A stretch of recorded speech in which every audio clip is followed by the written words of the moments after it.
ഫെബ്രുവരി 22-ാം തീയതിയിലെ UPSC civil service എക്സാമിന് relevant ആയിട്ടുള്ള കുറച്ച് ടോപ്പിക്കുകളാണ് നമ്മൾ ഡിസ്കസ് ചെയ്യാൻ വേണ്ടി പോകുന്നതായിട്ടുള്ളത്. അതിൽ ആദ്യത്തേത് G20 മീറ്റിംഗിന്റെ മുന്നേ ആയിട്ടുള്ള ഇന്ത്യയും ചൈനയും തമ്മിലുള്ള ഡിസ്കഷൻസ് നടന്നു എന്ന് പറഞ്ഞിട്ടുള്ള വാർത്തയാണ്. G20യെ പ്രൊട്ടക്ട് ചെയ്യാൻ വേണ്ടിയിട്ട് ഇന്ത്യയും ചൈനയും ഒന്നിച്ച് നന്നായിട്ട് പ്രവർത്തിക്കുന്നുണ്ട് തുടങ്ങിയിട്ടുള്ള കാര്യങ്ങളൊക്കെയാണ് ഈ ഒരു ഹെഡിങ്ങിൽ വന്നിട്ടുള്ളത്. അപ്പോൾ Indian external affairs minister Chinese counter പാർട്ടിനെ കണ്ടതുമായി ബന്ധപ്പെട്ട് വന്നിട്ടുള്ള ഒരു വാർത്തയാണ് എന്ന് ഓർത്തുവെക്കേണ്ടതാണ്. എക്സ്റ്റേണൽ അഫയേഴ്സ് മിനിസ്റ്റർ ആയിട്ടുള്ള ജയശങ്കർ അദ്ദേഹം ചൈനീസ് ഫോറിൻ മിനിസ്റ്റർ ആയിട്ടുള്ള വാങ് യിയെ കാണുകയും അവർ G20യുടെ ഫോറിൻ മിനിസ്റ്റേഴ്സ് മീറ്റിംഗിലാണ് സൗത്ത് ആഫ്രിക്കയിൽ ജോഹന്നാസ്ബർഗിലുള്ള ഈ G20 ഫോറിൻ മിനിസ്റ്റേഴ്സ് മീറ്റിംഗിലാണ് ഈ ഒരു ഡിസ്കഷൻ ഈ ഒരു കണ്ടുമുട്ടൽ ഉണ്ടായിട്ടുള്ളത്. പ്രധാനമായിട്ടും രണ്ട് രാജ്യങ്ങൾ തമ്മിലുള്ള ബയലാറ്ററൽ ഡെവലപ്മെന്റിനെ കുറിച്ച് ഡിസ്കഷൻസ് ഉണ്ടായിരുന്നു. ലൈൻ ഓഫ് ആക്ച്വൽ കൺട്രോളിൽ രണ്ട് രാജ്യങ്ങൾ തമ്മിലുള്ള അതിർത്തിയിൽ ടെൻഷൻസിനെ ഈസ് ചെയ്യുന്നതിനുമായി ബന്ധപ്പെട്ടുള്ള ഡിസ്കഷൻസും ഉണ്ടായിരുന്നു എന്നുകൂടി ഓർത്തുവെക്കേണ്ടതാണ്. കൂടാതെ G20, SCO, ഷങ്ങായ് കോപ്പറേഷൻ ഓർഗനൈസേഷൻ, അതുപോലെ ബ്രിക്സ് തുടങ്ങിയിട്ടുള്ള ഗ്രൂപ്പിങ്ങുകൾ അതിന്റെ ഇമ്പോർട്ടൻസ് അതെങ്ങനെയാണ് ഈ ഒരു ഗ്ലോബൽ പോളറൈസേഷന് എഗെയിൻസ്റ്റ് ആയിട്ട് വർക്ക് ചെയ്യുന്നത് തുടങ്ങിയിട്ടുള്ള കാര്യങ്ങളൊക്കെ അദ്ദേഹം ഹൈലൈറ്റ് ചെയ്തു. ഡിസ്കഷൻസ് നടന്നു. ഇന്ത്യയും ചൈനയും പരസ്പരം സഹകരിച്ച് പ്രവർത്തിക്കേണ്ട ആവശ്യകതയെക്കുറിച്ചൊക്കെ അവർ ഡിസ്കസ് ചെയ്തു എന്നാണ് പറയുന്നതായിട്ടുള്ളത്. അപ്പോൾ ജയശങ്കർ അദ്ദേഹം ഇന്ത്യയും ചൈനയും G20 എന്ന് പറയുന്ന ഇൻസ്റ്റിറ്റ്യൂഷനെ അതിനെ കൃത്യമായിട്ടുള്ള ആ ഒരു ഗ്ലോബൽ ഗവേണൻസിലേക്കും ഗ്ലോബൽ കോപ്പറേഷനിലേക്കുള്ള ആ ഒരു കമ്മിറ്റ്മെന്റ് ഉയർത്തിപ്പിടിച്ചുകൊണ്ട് ആ ഒരു G20യുടെ പ്രവർത്തനം മുന്നോട്ട് കൊണ്ടുപോകാൻ വേണ്ടിയിട്ട് നന്നായിട്ട് എഫേർട്ട് എടുക്കുന്നുണ്ട് എന്നുള്ള അഭിപ്രായം പറഞ്ഞിട്ടുണ്ട്. യുഎസിന്റെ ക്രിറ്റിസം ബ്രിക്സിന്റെ ഇറലവൻസിനെ സംബന്ധിച്ചുള്ള ക്രിറ്റിസം ഒക്കെ ഉണ്ട്. അതിന് അഗെയിൻസ്റ്റ് ആയിട്ടുള്ള ബ്രിക്സിന്റെ റിലവൻസിനെ രണ്ട് രാജ്യങ്ങളും ഹൈലൈറ്റ് ചെയ്യുകയും ചെയ്തിട്ടുണ്ട് എന്നുകൂടി ഓർത്ത് വയ്ക്കേണ്ടതായിട്ടുണ്ട്. കൂടാതെ ഫ്യൂച്ചർ ആയിട്ടുള്ള ഡിപ്ലോമാറ്റിക് എൻഗേജ്മെന്റ്സുമായി ബന്ധപ്പെട്ട കാര്യങ്ങൾ ഉണ്ടായിരുന്നു. കൈലാഷ് മാനസരോവർ പിൽഗ്രിമേജ് യാത്ര റീസ്റ്റാർട്ട് ചെയ്യുന്നതിനുമായി ബന്ധപ്പെട്ടുള്ള ഡിസ്കഷൻസ് നടന്നു. കൂടാതെ ട്രാൻസ്ബോർഡർ റിവർ ഡിസ്കഷൻസ് അതേപോലെ തന്നെ രണ്ട് രാജ്യങ്ങളും തമ്മിലുള്ള ഡയറക്റ്റ് ഫ്ലൈറ്റ് കണക്ടിവിറ്റിയുമായി ബന്ധപ്പെട്ട ഡിസ്കഷൻസ് നടന്നിട്ടുണ്ടായിരുന്നു. നാഷണൽ സെക്യൂരിറ്റി അഡ്വൈസർ ആയിട്ടുള്ള അജിത് ഡോവൽ അതുപോലെ തന്നെ ഫോറിൻ സെക്രട്ടറി ആയിട്ടുള്ള വിനയ് ഖോത്ത ഇവര് ഈ ഒരു ബോർഡർ പീസ് അതുപോലെ സ്റ്റെബിലിറ്റിയുമായി ബന്ധപ്പെട്ട ഡിസ്കഷൻസിൽ ഇൻവോൾവ് ആയിരുന്നു എന്നുകൂടി ഓർത്തുവെക്കേണ്ടതാണ്. അപ്പോൾ ഈ ഒരു G20 ഫോറിൻ മിനിസ്റ്റേഴ്സിന്റെ മീറ്റിംഗ് നടക്കുമ്പോൾ US സെക്രട്ടറി ഓഫ് സ്റ്റേറ്റ് ആയിട്ടുള്ള മാർക്കോ റുബിയോ അദ്ദേഹം G20 മീറ്റിംഗ് ബോയ്ക്കോട്ട് ചെയ്തിട്ടുണ്ടായിരുന്നു. അതായത് അമേരിക്ക വിട്ടു നിൽക്കുകയാണ് ചെയ്തിട്ടുള്ളത് കൂടി ഓർത്തുവെക്കേണ്ടതായിട്ട്. മറ്റ് ബ്രിക്സ് കൺട്രീസുമായിട്ട് സൗത്ത് ആഫ്രിക്ക, റഷ്യയുമായിട്ടും ബ്രസീലുമായിട്ടൊക്കെ ജയശങ്കർ അദ്ദേഹം ചർച്ച ചെയ്യുകയും ചെയ്തിട്ടുണ്ട് എന്നുകൂടി ഓർത്തുവെക്കുക. അപ്പോൾ ഇന്ത്യയും ചൈനയും തമ്മിലുള്ള ചർച്ചകൾ കുറച്ചുകൂടി ഒരു പ്രാഗ്മാറ്റിക് ആയിട്ടുള്ള അപ്രോച്ചിലൂടെ മുന്നോട്ട് പോവാണ്, ഡിപ്ലോമാറ്റിക് ആയിട്ടുള്ള മുന്നോട്ട് പോവാണ്. 2020 പോസ്റ്റ് ഗാൽവൻ ക്ലാഷസിന് ശേഷം ഇന്ത്യയും ചൈനയും തമ്മിലുള്ള പ്രശ്നങ്ങൾ മെല്ലെ മെല്ലെ സോൾവ് ചെയ്ത് വരുന്നതാണെന്ന് നമുക്ക് അറിയാവുന്നതാണ്. അപ്പോൾ വിവിധ മൾട്ടിലാറ്ററൽ ഇൻസ്റ്റിറ്റ്യൂഷൻസിനെ ബ്രിക്സ് ആയിക്കോട്ടെ, G20 ആയിക്കോട്ടെ, SCO ആയിക്കോട്ടെ ഇവയെല്ലാം ബാലൻസ് ചെയ്യുകയും ഗ്ലോബൽ പവർ ഡൈനാമിക്സിലേക്ക് ഈ ഒരു പ്ലാറ്റ്ഫോമുകളെയൊക്കെ ഉയർത്തുകയും ചെയ്യുക എന്നുള്ള ഒരു ഉദ്ദേശമാണ്, ഒരു ഹൈലൈറ്റ് ആണ് ഇന്ത്യയും ചൈനയും ഡിസ്കഷൻസിൽ മുന്നോട്ട് വച്ചിട്ടുള്ളത് എന്നുകൂടി ഓർത്തു വയ്ക്കേണ്ടതായിട്ടുണ്ട്. അപ്പോൾ കൂടുതൽ കോൺഫിഡൻസ് ബിൽഡിംഗ് മെഷേഴ്സിലേക്ക് പോകുന്നുണ്ട്. എക്കണോമിക് കോപ്പറേഷൻ അതുപോലെ സ്ട്രക്ചേർഡ് ആയിട്ടുള്ള ഡിപ്ലോമാറ്റിക് ചാനൽസ് ഒക്കെ വളരെ ക്രിട്ടിക്കൽ ആണ് രാജ്യങ്ങൾ തമ്മിലുള്ള ബന്ധങ്ങളെ മെച്ചപ്പെടുത്താനും പ്രശ്നങ്ങളെ സോൾവ് ചെയ്യാനൊക്കെ. അത്തരത്തിൽ ആ ഒരു ടെൻഷൻസിനെ കൃത്യമായി മാനേജ് ചെയ്തുകൊണ്ട് എൻഗേജ്മെന്റിനെ മെയിൻറ്റെയിൻ ചെയ്യാൻ ആവശ്യമായിട്ടുള്ള ശ്രമങ്ങൾ ഉണ്ടാവും എന്ന് നമുക്ക് കരുതാവുന്നതാണ് എന്നുള്ളതാണ്. അടുത്തൊരു വാർത്ത ഇന്ത്യയുടെയും പാകിസ്ഥാന്റെയും അതിർത്തിയിൽ ചെറിയ ചെറിയ ഇഷ്യൂസ് മെല്ലെ മെല്ലെ ഡെവലപ്പ് ചെയ്യാൻ വേണ്ടി തുടങ്ങിയിട്ടുണ്ടായിരുന്നു. ഇതിന് അഗെയിൻസ്റ്റ് ആയിട്ട് ഇന്ത്യൻ ആർമിയും അതുപോലെ പാകിസ്ഥാൻ ആർമിയുടെ ബ്രിഗേഡിയർ ജനറൽസ് ലെവലിൽ മീറ്റിംഗ് ലൈൻ ഓഫ് കൺട്രോളിൽ നടന്നു എന്ന് പറഞ്ഞിട്ടുള്ള വാർത്തയാണ് വരുന്നതായിട്ടുള്ളത്. അപ്പോൾ ഇന്ത്യയും പാകിസ്ഥാനും ഒരു brigade commander level flag meeting Chakan Da Bagh ക്രോസിംഗിൽ പൂഞ്ചിൽ നടന്നിട്ടുണ്ടായിരുന്നു. ഈ ഒരു ലൈൻ ഓഫ് കൺട്രോൾ കഴിഞ്ഞ കുറച്ച് ദിവസങ്ങളായിട്ടുള്ള ഇഷ്യൂസിനെ ഡിസ്കസ് ചെയ്യുന്നതിന് വേണ്ടിയിട്ടാണ് ഈ ഒരു മീറ്റിംഗ് നടന്നിട്ടുണ്ടായിരുന്നത്. ഏകദേശം 1 മണിക്കൂറോളം മീറ്റിംഗ് ഉണ്ടായിരുന്നെങ്കിൽ പോലും ഒരു ജോയിന്റ് സ്റ്റേറ്റ്മെന്റോ എന്തെങ്കിലും സ്പെസിഫിക് മെഷേഴ്സ് എടുത്തതായിട്ട് പുറത്തേക്ക് വന്നിട്ടില്ല. അപ്പോൾ സീസ് ഫയർ വെടിനിർത്തൽ കരാറുകൾ ഉണ്ട് 2003-ലും 2020-ലും ഒക്കെ സീസ് ഫയർ അഗ്രിമെന്റുകൾ സെറ്റ് ചെയ്തിട്ടുണ്ടെങ്കിൽ പോലും ഇതിനെ രണ്ട് ആർമീസും വയലേറ്റ് ചെയ്യുന്നു എന്നതുമായി ബന്ധപ്പെട്ട വിഷയത്തിലാണ് പ്രധാനപ്പെട്ട ഡിസ്കഷൻസ് ഉണ്ടായിരുന്നത്. പ്രത്യേകിച്ച് റീസെന്റ് ആയിട്ടുണ്ടായ ചെറിയ ചെറിയ കൂട്ടപ്പൊരിച്ചുകൾ സ്കേമിഷുകൾ ജമ്മു ആൻഡ് കാശ്മീർ, രജൂറി, പൂഞ്ച് മേഖലകളിൽ ഉണ്ടായിരുന്നു. സ്നൈപ്പർ അറ്റാക്കുകൾ, IED ഇംപ്രവൈസ്ഡ് എക്സ്പ്ലോസീവ് ഡിവൈസസ് ആണ് IED എന്ന് വിളിക്കുന്നത്. എക്സ്പ്ലോസീവ്സ് ഉപയോഗിച്ചുകൊണ്ടുള്ള എക്സ്പ്ലോഷൻസ് ഒക്കെ ഉണ്ടായിരുന്നു എന്നുകൂടി ഓർത്ത് വെക്കുക. അപ്പോൾ രണ്ട് രാജ്യങ്ങളും പരസ്പരം അൺപ്രൊവോക്ഡ് ആയിട്ടുള്ള ഫയറിങ്ങിനെ അക്യൂസ് ചെയ്തിട്ടുണ്ടായിരുന്നു. ഇത് ബോർഡർ സിറ്റുവേഷനെ കുറച്ചുകൂടി ടെൻസിങ് സ്റ്റേജിലേക്ക് കൊണ്ടുപോയിരുന്നു. അപ്പോൾ രണ്ട് സോൾജേഴ്സ് ഇൻക്ലൂഡിങ് ക്യാപ്റ്റനാണ് റീസെന്റ് ആയിട്ടുള്ള IED അറ്റാക്കിൽ കൊല്ലപ്പെട്ടിട്ടുണ്ടായിരുന്നത്. അതേപോലെ തന്നെ പൂഞ്ച് മേഖലയിൽ രണ്ട് ഇൻഫിൽട്രേഴ്സിനെ ന്യൂട്രലൈസ് ചെയ്യുകയും ചെയ്തിട്ടുണ്ടായിരുന്നു എന്നുകൂടി ഓർത്ത് വെക്കുക. അപ്പോൾ ഈ ഒരു അതിർത്തിയിലുള്ള പ്രശ്നത്തെ സമാധാനത്തിലേക്ക് കൊണ്ടുവരിക എന്നുള്ള ഉദ്ദേശത്തോടു കൂടിയാണ് ഈ ഒരു മീറ്റിംഗ് നടന്നിട്ടുള്ളത്. അപ്പോൾ Jammu and Kashmir chief minister ആയിട്ടുള്ള ഒമർ അബ്ദുള്ള അദ്ദേഹം ഈ ഒരു ഫ്ലാഗ് മീറ്റിംഗിനെ സപ്പോർട്ട് ചെയ്തു. ഇത് ഈ ഒരു പ്രശ്നങ്ങളെ പരിഹരിക്കാനുള്ള ഒരു പോസിറ്റീവ് സ്റ്റെപ്പ് ആയിട്ടാണ് അദ്ദേഹം ചൂണ്ടിക്കാണിച്ചിട്ടുള്ളത്. അതായത് ഈ ഒരു ഡയലോഗുകൾ കണ്ടിന്യൂ ചെയ്യേണ്ടതായിട്ട്, മിലിറ്ററി ലെവൽ എൻഗേജ്മെന്റുകൾ കീപ്പ് ചെയ്യേണ്ടതായിട്ട്, സോ ദാറ്റ് ഇത്തരത്തിലുള്ള ടെൻഷൻസ് അല്ലെങ്കിൽ ഇത്തരത്തിലുള്ള സ്കേമിഷുകൾ അല്ലെങ്കിൽ ഇത്തരത്തിലുള്ള അറ്റാക്കുകൾ ഇനിയും ഉണ്ടാവാതിരിക്കുന്നതിന് വേണ്ടിയിട്ട് കൃത്യമായിട്ടുള്ള ബോർഡർ സർവേലൻസ് അതുപോലെ ഇന്റലിജൻസ് ഷെയറിംഗ് മെഷേഴ്സ് എടുക്കുകയാണെങ്കിൽ ഇത്തരത്തിലുള്ള ഇൻഫിൽട്രേഷൻസ് അല്ലെങ്കിൽ ടെററിസ്റ്റുകൾ ഇൻഫിൽട്രേറ്റ് ചെയ്യുന്നതിനും മറ്റുമൊക്കെ കൃത്യമായി അഡ്രസ്സ് ചെയ്യാൻ വേണ്ടി, അതുപോലെ സീസ്ഫയർ വയലേഷനെയും കൃത്യമായിട്ട് അഡ്രസ്സ് ചെയ്യാൻ വേണ്ടി പറ്റും എന്നുകൂടി ഓർത്ത് വെക്കുന്നതാണ്. അപ്പോൾ ബൈലാറ്ററൽ ആയിട്ടുള്ള ഡിപ്ലോമാറ്റിക് ചാനൽസ് റീഇൻഫോഴ്സ് ചെയ്യേണ്ടതായിട്ടുണ്ട്. അതുപോലെ കോൺഫിഡൻസ് ബിൽഡിംഗ് മെഷേഴ്സ് വഴി ലോങ് ടേം പീസിലേക്ക് കൊണ്ടുവരാനുള്ള എഫേർട്ട് എടുക്കേണ്ടതായിട്ടുണ്ട് എന്നുള്ളതാണ് നമ്മൾ ഈ ഒരു വിഷയത്തിൽ ഓർത്തു വെക്കേണ്ടതായിട്ടുള്ളത്. അടുത്തൊരു വാർത്ത നമ്മൾ കഴിഞ്ഞ ദിവസം ഡിസ്കസ് ചെയ്തതുമായി ബന്ധപ്പെട്ട് വന്നിട്ടുള്ള ഒരു എഡിറ്റോറിയൽ ആണ്. ലോക്പാൽ ഹൈക്കോടതി ജഡ്ജികളെ അതിന്റെ അധികാര പരിധിയിലേക്ക് കൊണ്ടുവരുന്നു എന്ന് പറഞ്ഞുകൊണ്ട് ഒരു ഓർഡർ ഇറക്കിയിട്ടുണ്ടായിരുന്നു. അതിനെ തുടർന്നുണ്ടായിട്ടുള്ള ഡിസ്പ്യൂട്ടുകളാണ് ഈ ഒരു എഡിറ്റോറിയലിൽ ഡിസ്കസ് ചെയ്യുന്നതായിട്ടുള്ളത്. അപ്പോൾ ലോക്പാൽ ഹൈക്കോടതി ജഡ്ജിമാരെ പബ്ലിക് സർവന്റുകളായിട്ട് മാറ്റുകയും അവരെ പ്രിവെൻഷൻ ഓഫ് കറപ്ഷൻ ആക്ട് പ്രകാരമുള്ള പരിധിയിൽ വരും എന്നും ലോക്പാലിന് ഈ ഒരു ജഡ്ജസിനെതിരെ എൻക്വയറി നടത്താമെന്നുമാണ് പറഞ്ഞുള്ളത്. സുപ്രീം കോടതി ഈ ഒരു വിഷയത്തെ സ്റ്റേ ചെയ്ത കാര്യം നമ്മൾ കഴിഞ്ഞ ദിവസം ഡിസ്കസ് ചെയ്തിരുന്നു. പ്രത്യേകിച്ചും ജുഡീഷ്യറിയുടെ ഇൻഡിപെൻഡൻസിനെ സ്വാധീനിക്കുന്നത് എന്നുള്ളതാണ്. ഓർത്തു വെക്കുക, ലോക്പാല് സുപ്രീം കോടതിയെ കംപ്ലീറ്റ് ആയിട്ട് എക്സ്ക്ലൂഡ് ചെയ്തിട്ടുണ്ടായിരുന്നു. കാരണം നേരത്തെ ചീഫ് ജസ്റ്റിസ് ഓഫ് ഇന്ത്യയുമായി എഗെയിൻസ്റ്റ് ആയിട്ട് ഒരു കേസ് വന്നപ്പോൾ ഈ ലോക്പാൽ ആക്ടിന്റെ കീഴിൽ സുപ്രീം കോടതി വരില്ല അല്ലെങ്കിൽ സുപ്രീം കോടതിയിലെ ജഡ്ജസ്മാർ വരില്ല എന്നുള്ള രീതിയിൽ ഓൾറെഡി ലോക്പാൽ പറഞ്ഞിട്ടുണ്ടായിരുന്നു. പക്ഷെ ഹൈക്കോടതിയെ ഉൾപ്പെടുത്തുകയാണ് ചെയ്തിട്ടുള്ളത് എന്നുള്ളതാണ്. അപ്പോൾ ഹൈക്കോടതി സ്റ്റാറ്റ്യൂട്ടറി ബോഡീസ് ആണ് സ്റ്റേറ്റ് ലോസ് പ്രകാരം, അതുകൊണ്ട് തന്നെ ലോക്പാൽ ആക്ടിന്റെ പരിധിയിലേക്ക് വരും എന്നുള്ളതാണ് ലോക്പാൽ വാദിക്കുന്നതായിട്ടുള്ളത്. അതേസമയത്ത് സുപ്രീം കോടതി എന്ന് പറയുന്നത് കോൺസ്റ്റിറ്റ്യൂഷൻ വഴി എസ്റ്റാബ്ലിഷ് ചെയ്തതാണ്, അതുകൊണ്ട് തന്നെ അത് ലോക്പാൽ ആക്ടിന്റെ പരിധിയിലേക്ക് വരില്ല എന്ന് പറയുന്നുണ്ട്. അപ്പോൾ വീരസ്വാമി ജഡ്ജ്മെന്റ് 1991 ഓൾറെഡി പറഞ്ഞായിരുന്നു, ചീഫ് ജസ്റ്റിസുമായി ബന്ധപ്പെട്ടുകൊണ്ട് എന്തെങ്കിലും എൻക്വയറി നടക്കുന്നുണ്ടെങ്കിൽ ആ എൻക്വയറി ഇൻവെസ്റ്റിഗേഷൻ സ്റ്റാർട്ട് ചെയ്യുന്നതിന് മുന്നേ തന്നെ ജുഡീഷ്യറിയുടെ പ്രയർ കൺസൾട്ടേഷൻ എടുത്തതിന് ശേഷം മാത്രമേ ഈ ഒരു ഇൻവെസ്റ്റിഗേഷൻ നടത്താൻ പാടുള്ളൂ എന്ന് പറഞ്ഞിട്ടുണ്ടെന്ന് ഓർത്തുവെക്കുന്നതിന്.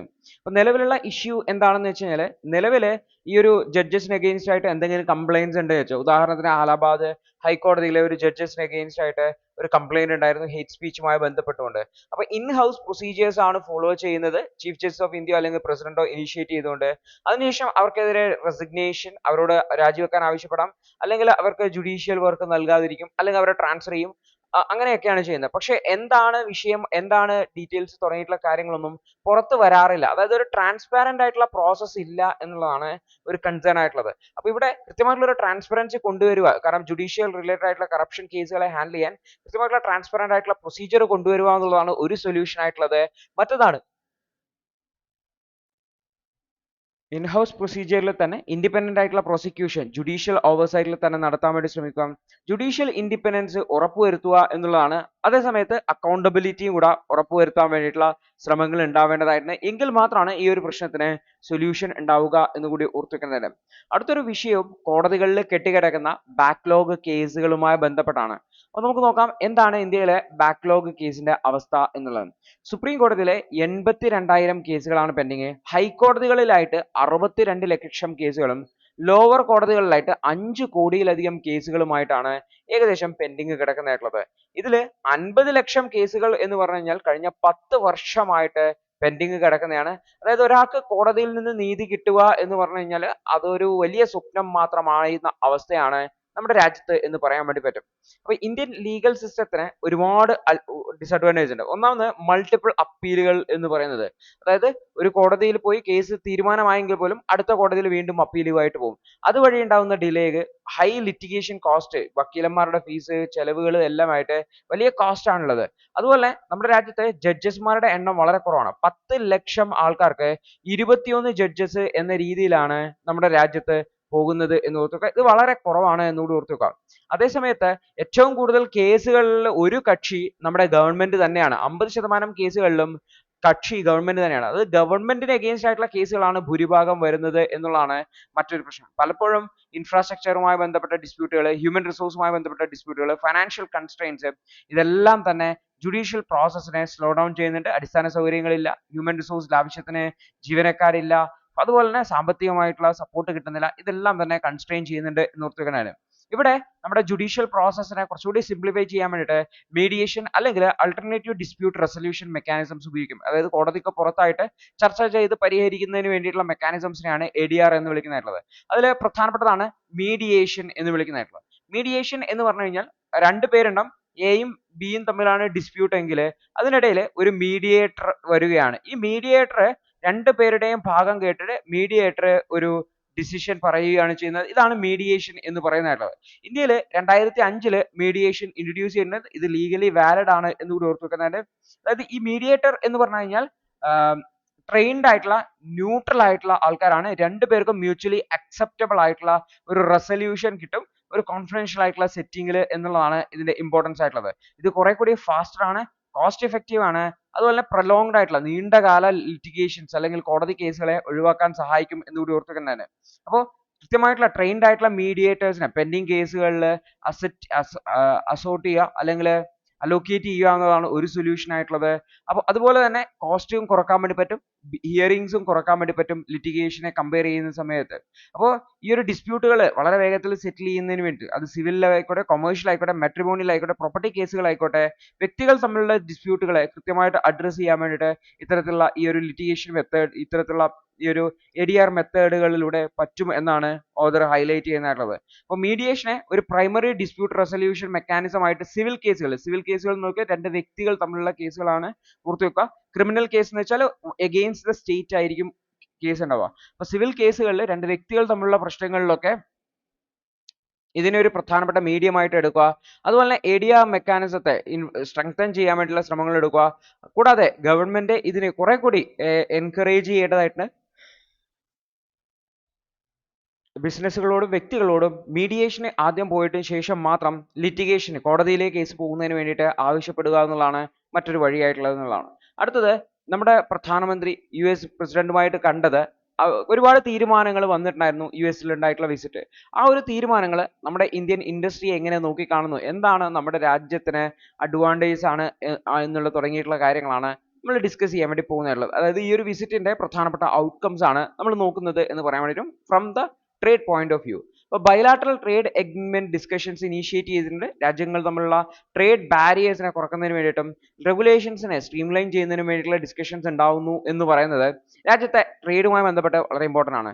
2030 കൂടിയിട്ട് $500 ബില്യൺ ട്രേഡ് ടാർഗറ്റ് ആണ് വെച്ചിട്ടുള്ളത്. ഇത് ഇന്ത്യൻ എക്സ്പോർട്ടുകൾ ബൂസ്റ്റ് ചെയ്യുന്നതിന് വേണ്ടി സഹായിക്കും എന്ന് നമുക്ക് കരുതാവുന്നതാണ്. അതുപോലെ തന്നെ ഇന്ത്യയും US തമ്മിലുള്ള ട്രസ്റ്റ് ഇനീഷ്യേറ്റീവ് എന്ന് പറയുന്ന ഇനീഷ്യേറ്റീവ് സ്റ്റാർട്ട് ചെയ്യുന്നുണ്ട്.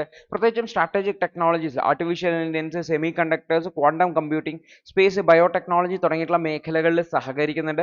ഈ ഒരു ട്രസ്റ്റ് ഇനീഷ്യേറ്റീവും ഇന്ത്യൻ ഇൻഡസ്ട്രീസിന് ഒരു ബൂസ്റ്റ് ആയിട്ട് മാറാൻ സാധ്യതയുണ്ട്.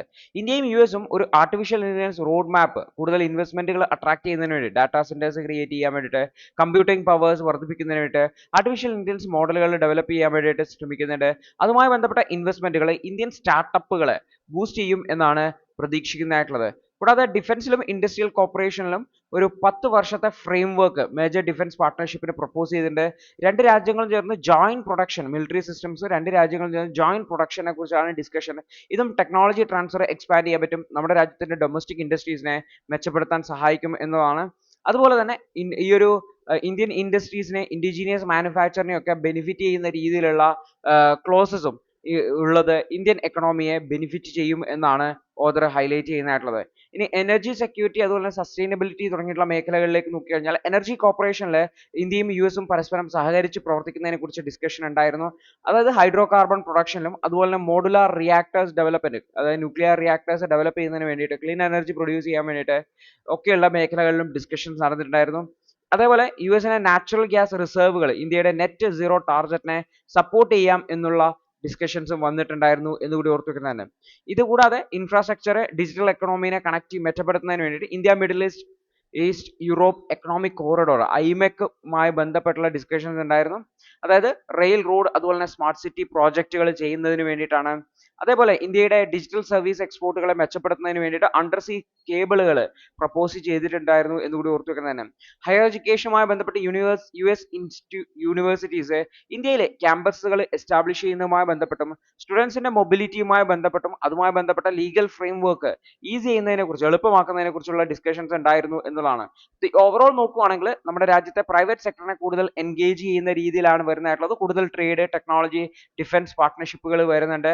അപ്പോൾ ഒരു ട്രേഡിനെ എക്സ്പാൻഡ് ചെയ്യുന്നതിനും ഡിജിറ്റൽ പാർട്ട്ണർഷിപ്പുകളെ മെച്ചപ്പെടുത്താനും ഗ്ലോബലി ഇന്റഗ്രേറ്റ് ചെയ്യാനും ഇത് സഹായിക്കും എന്ന് നമുക്ക് കരുതാൻ പറ്റും. ആർട്ടിഫിഷ്യൽ ഇന്റലിജൻസിലും എനർജിയിലും ഒക്കെ ഇന്ത്യയെ ഒരു ഹബ്ബാക്കി മാറ്റുന്നതിന് വേണ്ടിയിട്ട് ഈ ഒരു കോർപ്പറേഷൻ സഹായിക്കും, ഈ ഒരു സഹകരണം സഹായിക്കും എന്ന് നമുക്ക് കരുതാവുന്നതാണ് എന്നുള്ളതാണ്. അടുത്തൊരു വാർത്ത എന്ന് പറഞ്ഞു കഴിഞ്ഞാൽ ഈ ഒരു സുപ്രീം കോടതി ജഡ്ജായിട്ടുള്ള നാഗരത്നയുടെ ജസ്റ്റിസ് BV നാഗരത്നയുടെ സുപ്രീം കോടതിയിൽ നടന്നിട്ടുള്ള ഒരു കമന്റ് ആണ്. പ്രത്യേകിച്ചും സെക്ഷൽ ഇക്വാലിറ്റി എന്ന് പറയുന്നത് സ്കൂൾ സിലബസുകളുടെ ഭാഗമാകേണ്ടതായിട്ടുണ്ട് എന്നുള്ളതാണ് ജഡ്ജ് പറയുന്നതായിട്ടുള്ളത്. ഇതുമായി ബന്ധപ്പെട്ട് സ്ത്രീകളുടെ ഉന്നമനവുമായി ബന്ധപ്പെട്ട കുറച്ച് കാര്യങ്ങൾ ജഡ്ജ് ഹൈലൈറ്റ് ചെയ്തിട്ടുണ്ടായിരുന്നു. ഈ ഒരു വിഷയങ്ങളാണ് നമ്മൾ പ്രധാനമായിട്ടും ഡിസ്കസ് ചെയ്യാൻ വേണ്ടി പോകുന്നതായിട്ടുള്ളത്. അതായത് സുപ്രീം കോടതി ഓർഡർ ചെയ്തിട്ടുണ്ടായിരുന്നു സെക്ഷൽ ഇക്വാലിറ്റി എന്ന് പറയുന്നത് അത് മോറൽ എത്തിക്കൽ ട്രെയിനിങ്ങുകൾ സ്കൂൾ സിലബസിൽ തന്നെ ഉൾപ്പെടുത്തി നൽകേണ്ടതാണ് എന്നുള്ളതാണ് സുപ്രീം കോടതിയുടെ ഉത്തരവായിട്ടുള്ളത്. ജസ്റ്റിസ് BV നാഗരത്നയാണ് ബോയ്സിനെ പ്രത്യേകിച്ചും സ്ത്രീകളോട് ഏർലി ഏജിൽ തന്നെ റെസ്പെക്ട്ഫുൾ ആയിട്ട് ബിഹേവിയർ ചെയ്യുന്നതിന് വേണ്ടിയിട്ടുള്ള ട്രെയിനിങ്ങുകൾ നൽകേണ്ടതായിട്ടുണ്ട്. അത് സിലബസിൽ തന്നെ ഉൾപ്പെടുത്തിയിട്ട് ആൺകുട്ടികൾക്ക് പ്രത്യേക ട്രെയിനിങ് നൽകേണ്ടതാണ് എന്നുള്ള രീതിയിൽ ഹൈലൈറ്റ് ചെയ്തിട്ടുള്ളത്. ഇതുകൂടാതെ നമ്മുടെ രാജ്യത്തിന്റെ പാട്രിയാർക്കൽ സൊസൈറ്റിയുമായി ബന്ധപ്പെട്ട കുറച്ച് കമന്റുകൾ ജഡ്ജസിന്റെ ഭാഗത്ത് നിന്ന് ഉണ്ടായിരുന്നു. ഒന്നാമത്തെ കാര്യം എന്ന് വെച്ചാൽ gender discrimination starts at home എന്നുള്ള ഒരു കമന്റ് ആണ്. അതായത് വീടുകളിലാണ് ഈ ഒരു ജെൻഡർ ഡിസ്ക്രിമിനേഷൻ സ്റ്റാർട്ട് ചെയ്യുന്നതായിട്ടുള്ളത്. അതായത് വീടുകളിൽ തന്നെ ആൺകുട്ടികളെക്കാൾ പെൺകുട്ടികളെ റീസ്ട്രെയിൻ ചെയ്യുന്ന സമയത്ത്, നിബന്ധനകൾ ഏർപ്പെടുന്ന സമയത്ത് അത് തന്നെ ജെൻഡർ ഡിസ്ക്രിമിനേഷന്റെ സ്റ്റാർട്ടിംഗ് ആണ് എന്നുള്ളതാണ് ജഡ്ജ് ഹൈലൈറ്റ് ചെയ്തിട്ടുള്ളത്. അതുപോലെ തന്നെ ഈ ഒരു ഡിസ്ക്രിമിനേഷൻ അല്ലെങ്കിൽ വേർതിരിവ് എന്ന് പറയുന്നത് റിമൂവ് ചെയ്യണം എന്നുള്ളതും അതുപോലെ എല്ലാ ആൾക്കാരെയും ഈക്വലി ട്രീറ്റ് ചെയ്യുന്നതിന് വേണ്ടിയിട്ടുള്ള കാര്യങ്ങൾ വീടുകളിൽ വെച്ച് തന്നെ തുടങ്ങേണ്ടതായിട്ടുണ്ട് എന്നുമാണ് ഈ ഒരു ജഡ്ജസ് ഹൈലൈറ്റ് ചെയ്തത്.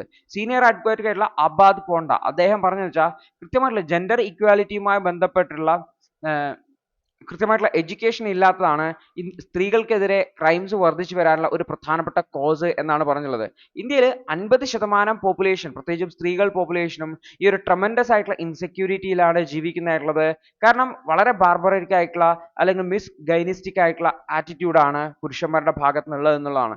ഇതുമായി ബന്ധപ്പെട്ട് കൃത്യമായിട്ടുള്ള അവയർനെസ് അതുപോലെ കൃത്യമായിട്ടുള്ള ലീഗൽ മെഷേഴ്സ് എടുക്കേണ്ടതായിട്ട് പബ്ലിക് ക്യാമ്പയിനുകൾ നടത്തുക, അഡ്വർടൈസ്മെന്റുകൾ നടത്തുക, അതുപോലെ തന്നെ സിനിമ സ്ക്രീനിങ്ങുകളിൽ ഈ ഒരു റേപ്പിനെതിരെ സീറോ ടോളറൻസ് ക്രിയേറ്റ് ചെയ്യുന്നതിന് വേണ്ടിയിട്ടുള്ള ശ്രമങ്ങൾ കൊണ്ടുവരേണ്ടതായിട്ടുണ്ട് എന്ന് പറയുന്നുണ്ട്. അതേപോലെ തന്നെ റിയാക്ഷണറി മെഷേഴ്സ് ആയിട്ടാണ് ഹാർഷായിട്ടുള്ള പണിഷ്മെന്റുകൾ കൊടുക്കുക. അതുപോലെ തന്നെ പ്രിവെന്റീവ് ആയിട്ടുള്ള എഡ്യൂക്കേഷന് പകരം ഇത്തരത്തിലുള്ള ഹാർഷായിട്ടുള്ള ട്രീറ്റ്മെന്റ് കൊടുക്കുന്നത് കാര്യമായിട്ടുള്ള എഫക്റ്റീവ് അല്ല.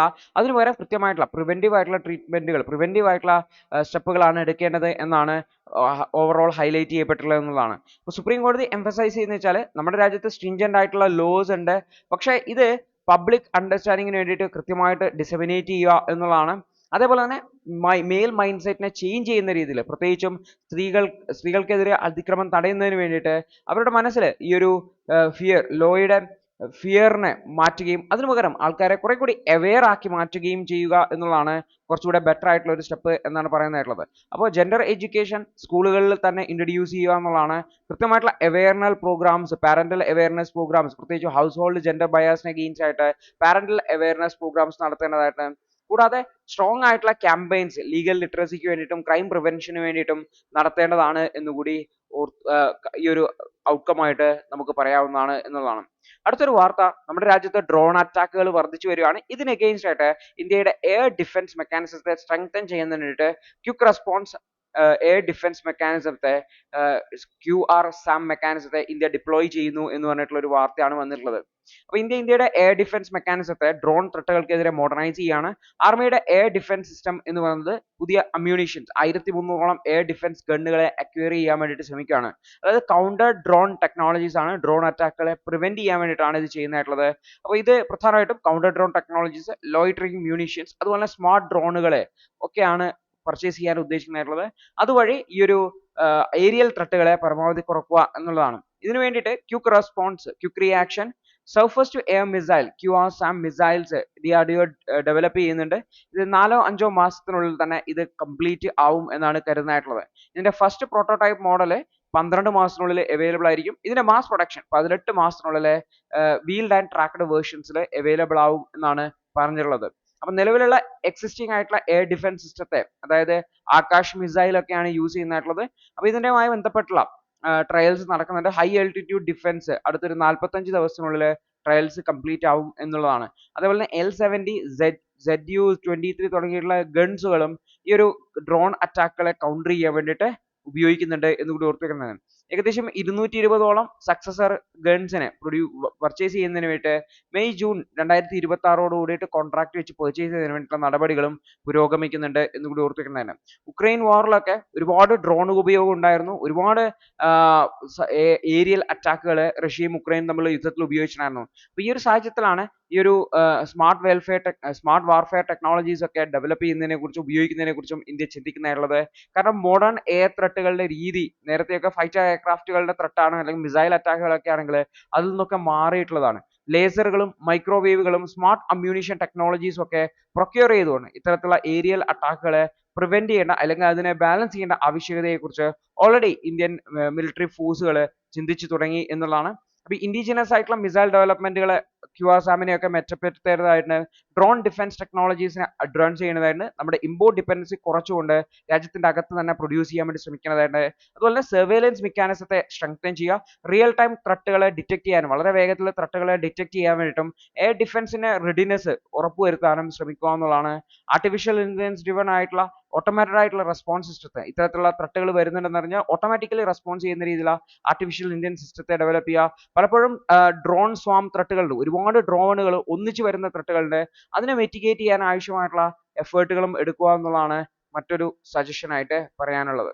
അടുത്തത്, RBI ലിക്വിഡിറ്റി ഇൻഫ്യൂഷൻ പ്ലാൻ കൊണ്ടുവരുന്നു എന്ന് പറഞ്ഞിട്ടുള്ള ഒരു വാർത്തയാണ്. അപ്പൊ RBI ലിക്വിഡിറ്റി ഇൻഫ്യൂഷൻ പ്ലാൻ കൊണ്ടുവരിക എന്ന് പറയുമ്പോൾ എന്താണ് നിലവിലത്തെ സാഹചര്യം എന്ന് നോക്കേണ്ടതാണ്. നമ്മുടെ രാജ്യത്തിന്റെ സ്റ്റോക്ക് മാർക്കറ്റുകളിൽ നിന്ന്, അല്ലെങ്കിൽ നമ്മുടെ രാജ്യത്തെ മാർക്കറ്റുകളിൽ നിന്ന് ഒരുപാട് ഫോറിൻ പോർട്ട്ഫോളിയോ ഇൻവെസ്റ്റേഴ്സ്, അതുപോലെ തന്നെ ഫോറിൻ ഇൻസ്റ്റിറ്റ്യൂഷണൽ ഇൻവെസ്റ്റേഴ്സ് അവരുടെ ഇൻവെസ്റ്റ്മെന്റ് വിഡ്രോ ചെയ്ത് പോയിട്ടുണ്ടായിരുന്നു. ഇപ്പൊ ഈ ഒരു വിഷയം നമ്മൾ ഓൾറെഡി ഡിസ്കസ് ചെയ്തിട്ടുണ്ടായിരുന്നു. ഇത്തരത്തിൽ ഇൻവെസ്റ്റ്മെന്റുകൾ വിഡ്രോ ചെയ്ത് അവർ മറ്റു രാജ്യങ്ങളിലേക്ക് പോകുമ്പോൾ ഇവരെന്താ ചെയ്യാന്ന് വെച്ചാൽ ഇവര് റുപ്പിയെ സെല്ല് ചെയ്യും. അവരെന്ത് ചെയ്യുന്ന വെച്ചാൽ അവര് ഇന്ത്യൻ രൂപയെ സെല്ല് ചെയ്തിട്ട് അവര് ഡോളർ വാങ്ങുവാണ് ചെയ്യുക. അപ്പൊ ഇങ്ങനെ സംഭവിക്കുമ്പോൾ ഡോളർ ബൈ ചെയ്യും. ഇങ്ങനെ സംഭവിക്കുമ്പോൾ എന്താ സംഭവിക്കുക വെച്ചാൽ റുപ്പി ഇന്റർനാഷണൽ മാർക്കറ്റിൽ റുപ്പിയുടെ അളവ് വർദ്ധിക്കുകയും ഡോളറിന്റെ അളവ് കുറയുകയും ചെയ്യും. അതായത് ഡോളറിന്റെ ഡിമാൻഡ് കൂടും, റുപ്പിയുടെ സപ്ലൈ കൂടുകയും ചെയ്യും. അപ്പോൾ ഡിമാൻഡ്, അതായത് റുപ്പിയുടെ സപ്ലൈ ഡിമാൻഡ് കുറയുകയും ചെയ്യും. അപ്പൊ ഡോളറിന്റെ ഡിമാൻഡ് കൂടുമ്പോൾ എന്താ സംഭവിക്കുക, ഡോളറിന്റെ മൂല്യം കൂടി വരും. അതുകൊണ്ടാണ് ഇന്ത്യൻ റുപ്പി ഭയങ്കരമായിട്ട് ഡിപ്രീഷിയേറ്റ്, ഇന്ത്യൻ റുപ്പിയുടെ മൂല്യം കുറഞ്ഞ് 87 പോയിന്റിലേക്കൊക്കെ പോകുന്ന സാഹചര്യത്തിലേക്ക് ഉണ്ടായിരുന്നത്. അപ്പൊ ഈ ഒരു സമയത്ത് ഇതിനെ കൗണ്ടർ ബാലൻസ് ചെയ്യാൻ വേണ്ടിയിട്ട് RBI എന്ത് ചെയ്യുന്ന വെച്ചാൽ RBI റുപ്പീന്റെ ഡിമാൻഡ് വർദ്ധിപ്പിക്കുന്നതിന് വേണ്ടിയിട്ട് FPIs എന്താ ചെയ്യുന്നത്, അവർ ഇന്ത്യൻ റുപ്പീനെ വിറ്റിട്ട് ഡോളർ വാങ്ങുകയാണ് ചെയ്യുന്നത്. അപ്പൊ ഇതിനെ കൗണ്ടർ ചെയ്യാൻ വേണ്ടിയിട്ട് RBI എന്ത് ചെയ്യുന്ന വെച്ച് കഴിഞ്ഞാൽ RBIയുടെ റിസർവിലുള്ള ഡോളറിനെ RBI സെല്ല് ചെയ്യും. RBIയുടെ കയ്യിലുള്ള ഡോളറിനെ RBI സെല്ല് ചെയ്യും. RBI സെല്ല് ചെയ്തിട്ട് RBI റുപ്പീനെ പർച്ചേസ് ചെയ്യും. അങ്ങനെ റുപ്പിയുടെ ഡിമാൻഡ് വർദ്ധിപ്പിക്കാൻ വേണ്ടിയിട്ട് നോക്കും. ഇത്തരത്തിലാണ് ഇന്ത്യൻ രൂപയുടെ മൂല്യം പെട്ടെന്ന് കുത്തനെ കുറയുമ്പോൾ അതിനെ ബാലൻസ് ചെയ്യാൻ വേണ്ടിയിട്ട് RBI ശ്രമിക്കുന്നതായിട്ടുള്ളത്. പക്ഷെ RBI ഇങ്ങനെ ശ്രമിക്കുമ്പോൾ ഒരു പ്രശ്നം എന്താ വെച്ചാൽ RBI എന്താ ചെയ്യുന്നത്? ഡോളറിനെ വിറ്റിട്ട് റുപ്പീനെ വാങ്ങുവാണല്ലോ ചെയ്യുന്നത്. അപ്പോൾ റുപ്പിയുടെ അളവ് RBI പൈസനെ തിരിച്ചു വാങ്ങുമ്പോൾ നമ്മുടെ സ്റ്റോക്ക് മാർക്കറ്റിലുള്ള റുപ്പീന്റെ അളവ് എന്ന് പറയുന്നത് അത് കുറയാൻ വേണ്ടി തുടങ്ങും അല്ലേ. അപ്പോൾ ഇത് അൾട്ടിമേറ്റ്ലി റുപ്പിയുടെ ഒരു ലിക്വിഡിറ്റിയിൽ, റുപ്പിയുടെ അളവിൽ കുറവുണ്ടാക്കാൻ വേണ്ടി വരും. ഇത് ഒരു ലിക്വിഡിറ്റി ക്രൈസിസിലേക്ക് പോകും എന്നുള്ളതാണ്. അപ്പോൾ ഈ ഒരു കൗണ്ടർ മെഷർ RBI എടുത്തപ്പോൾ അത് ഇന്ത്യൻ റുപ്പിയുടെ ലിക്വിഡിറ്റി ക്രൈസിസിലേക്ക് പോയി എന്നുള്ള ഒരു സാഹചര്യമാണ് ഇപ്പോൾ RBIയെ USD INP സ്വാപ്പ് ഡീലുമായിട്ട് മുന്നോട്ട് വരാൻ വേണ്ടിയിട്ട് പ്രേരിപ്പിച്ചിട്ടുള്ളത് എന്നുകൂടി ഓർത്തു വെക്കേണ്ടതായിട്ടുണ്ട്. അപ്പോൾ എന്താണ് ഈ ഒരു സ്വാപ്പ് ഡീൽ എന്നുള്ളതാണ് നമ്മൾ ഡിസ്കസ് ചെയ്യാൻ വേണ്ടി പോകുന്നതായിട്ടുള്ളത്. അപ്പോൾ നമ്മൾ ഓൾറെഡി പറഞ്ഞു ഇന്ത്യൻ റുപ്പിക്ക് ഒരു ലിക്വിഡിറ്റി ക്രൈസിസ് വന്നിട്ടുണ്ട്. അപ്പോൾ RBI ചെയ്യേണ്ട കാര്യം എന്താ? RBI ചെയ്യേണ്ട കാര്യം എന്ന് വെച്ചാൽ രൂപയെ ലിക്വിഡിറ്റി വർദ്ധിപ്പിക്കേണ്ടതായിട്ടുണ്ട്. ലിക്വിഡിറ്റി എങ്ങനെയാണ് വർദ്ധിപ്പിക്കുക? ഇന്ത്യൻ റുപ്പി മാർക്കറ്റിലേക്ക് വീണ്ടും പോകേണ്ടതുണ്ട്. ഇന്ത്യൻ റുപ്പി ആരുടെ കയ്യിലാണുള്ളത്? RBIയുടെ കയ്യിലാണുള്ളത്. കാരണം RBI ഒരുപാട് ഇന്ത്യൻ റുപ്പി വാങ്ങി വെച്ചിട്ടുണ്ട് ഡോളറിനെ വിറ്റ് ചെയ്തുകൊണ്ട്. അപ്പോൾ ഇന്ത്യൻ റുപ്പീനെ ലിക്വിഡിറ്റി കൊണ്ടുവരേണ്ടതായിട്ടുണ്ട്. ഇന്ത്യൻ റുപ്പീനെ ലിക്വിഡിറ്റി കൊണ്ടുവരാൻ വേണ്ടിയിട്ട് RBI ചെയ്യുന്ന വഴിയാണ് ഈ ഒരു USD INR സ്വാപ്പ് ഡീൽ അല്ലെങ്കിൽ ബൈ സെൽ സ്വാപ്പ് ഓപ്ഷൻ എന്ന് പറയുന്നതായിട്ടുള്ളത്. ഇവിടെ സിംപ്ലി ഇത്ര മാത്രമേ ഉള്ളൂ. RBI പറയാണ്, ബാങ്കുകളോട് പറയാണ്, ഓക്കെ നിങ്ങളുടെ കയ്യിലുള്ള US ഡോളർ നമുക്ക് നമ്മൾ നിങ്ങൾക്ക് ഇന്ത്യൻ റുപ്പി തരാം. ഒരു നിശ്ചിത പീരീഡിന് ശേഷം നമുക്ക് പരസ്പരം ഇത് വീണ്ടും എക്സ്ചേഞ്ച് ചെയ്യാം. ഈ ഒരു US ഡോളറിനെ നിങ്ങൾക്ക് തന്നെ തിരിച്ചു തരാം. അപ്പോൾ ഇന്ത്യൻ റുപ്പി നമുക്ക് തിരിച്ചു തരണം എന്നുള്ളതാണ്. അപ്പോൾ ഇത്തരത്തിൽ ഒരു ഷോർട്ട് ടേം പീരീഡിലേക്ക് റുപ്പിയുടെ ലിക്വിഡിറ്റി, മാർക്കറ്റിലെ റുപ്പിയുടെ ലിക്വിഡിറ്റിയെ മെച്ചപ്പെടുത്താൻ വേണ്ടി പറ്റും എന്നുള്ളതാണ് ഇതിന്റെ ഉദ്ദേശമായിട്ടുള്ളത്. ഇത് കുറച്ചുകൂടി ലോങ്ങർ ഡ്യൂറേഷനിലേക്കാണ് ഈ ഒരു സ്വാപ്പ് ഡീൽ വരുന്നതെങ്കിൽ കുറച്ചുകൂടി ലോങ്ങർ ആയിട്ടുള്ള പീരീഡിലേക്ക് ഇത് കൊണ്ടുവരാൻ പറ്റും എന്നുള്ളതാണ്. അപ്പോൾ ഇവിടെ ഏകദേശം 10 ബില്യൺ US ഡോളറിന്റെ ഒരു USD INR സ്വാപ്പ് ഡീലാണ് RBI പ്രപ്പോസ് ചെയ്തിട്ടുള്ളത്. 3 വർഷ കാലാവധിയാണ്. ഓർത്തു വെക്കുക, ഈ ഒരു എഗ്രിമെന്റിന് 3 വർഷ കാലാവധിയാണ്. ഈ ഒരു സ്വാപ്പ് ഡീൽ എന്ന് പറഞ്ഞു കഴിഞ്ഞാൽ അതായത് ഫോറിൻ എക്സ്ചേഞ്ച് സ്വാപ്പ് ചെയ്യുക, അതായത് US ഡോളറിനെ ബാങ്കുകൾക്ക് കൊടുക്കും, എന്നിട്ട് പറയും 3 വർഷത്തിന് ശേഷം ഈ ഒരു US ഡോളറിനെ US ഡോളർ ബാങ്കുകളിൽ നിന്ന് RBI വാങ്ങും, എന്നിട്ട് പറയും 3 വർഷത്തിന് ശേഷം ഈ US ഡോളർ നിങ്ങൾ തിരിച്ചു വാങ്ങണം എന്ന് പറയുകയാണ് ചെയ്യുന്നത്. ഈ ഒരു എക്സ്ചേഞ്ച് എന്ന് പറഞ്ഞാൽ റിസർവ് ബാങ്ക് ഓഫ് ഇന്ത്യയും ബാങ്കുകളും തമ്മിലാണ് നടക്കുന്നതെന്ന് കൂടി ഓർത്ത് വെക്കാം. അപ്പോൾ ഇവിടെ ബാങ്കുകൾ അവരുടെ കയ്യിലുള്ള US ഡോളേഴ്സിനെ റിസർവ് ബാങ്ക് ഓഫ് ഇന്ത്യക്ക് കൊടുക്കും. അപ്പോൾ റിസർവ് ബാങ്ക് ഓഫ് ഇന്ത്യ ആ ഒരു ഡോളറിന് പകരം ഇന്ത്യൻ റുപ്പിയെ ബാങ്കുകളിലേക്ക് കൊടുക്കും. ബാങ്കുകളിലേക്ക് റുപ്പി എത്തുമ്പോൾ എന്താ? ബാങ്കുകളുടെ കയ്യിൽ ലിക്വിഡിറ്റി വരും. ആ ബാങ്കുകൾ അത് ലോണുകളായിട്ട് നമ്മുടെ മാർക്കറ്റിലേക്ക് കൊണ്ടുവരും. മാർക്കറ്റിൽ അത് ലിക്വിഡിറ്റി ഇൻക്രീസ് ചെയ്യാൻ വേണ്ടി സഹായിക്കും എന്നുള്ളതാണ്.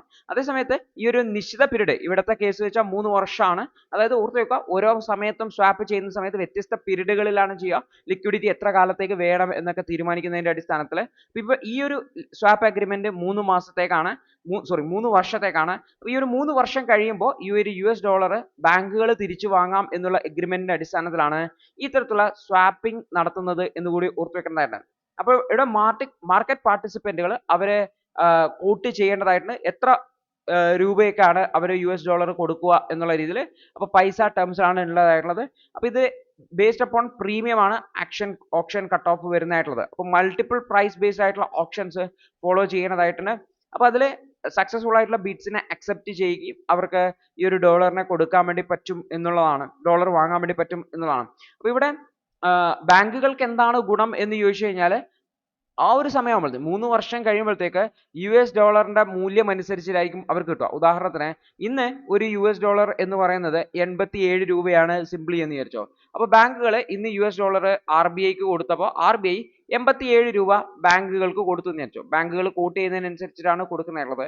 3 വർഷം കഴിയുമ്പോഴത്തേക്ക് ഒരു US ഡോളർ എന്ന് പറയുന്നത് 95 രൂപയാണെങ്കിൽ അന്ന് എന്ത് സംഭവിക്കുന്നു വെച്ച് കഴിഞ്ഞാൽ ഈ 95 രൂപ ബാങ്കുകൾ കൊടുക്കുമ്പോഴാണ് US ഡോളറിനെ തിരിച്ചു കിട്ടുന്നത് എന്നുകൂടി ഓർത്ത് വെക്കുക. അപ്പോൾ ഈ ഒരു അഡ്വാൻറ്റേജ് ആർക്ക് കിട്ടും?